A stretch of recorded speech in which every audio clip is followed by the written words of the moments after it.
Nandito na kami sa airport, so wala pang check-in time. Habang naghihintay, ayan, umupo muna kami at kakain. Ayan, papataas ng kamay kasi mag-o-order na nga daw. Tapos medyo napahiya pa kasi hindi pala kailangan magpataas ng kamay dahil kailangan pala mag-scan. Pag mag-order ka, ayan, natulala ang mukha ko dahil online pala ang pag-o-order. So ayan po ang number namin ng table is 112.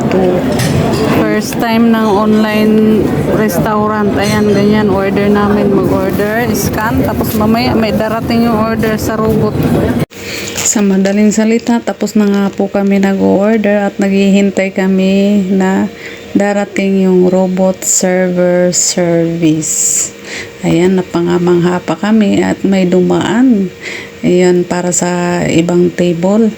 At kami naghihintay sa amin. So, ayan na, parating na po. Super amaze po ang mga ignorante na kagaya ko.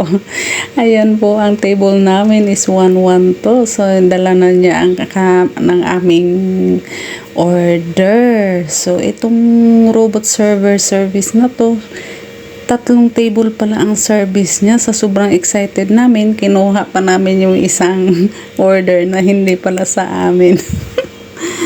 Ayan na nga, dumiretso na siya sa kabilang table sa unahan. Ito na ang aming order, fried rice with vegetable. Napakasarap po. Ayan, nag-share lang kami dyan kasi may kasama yung sister ko. Enjoy our lunch. Ayan, sobrang busog po kami, super.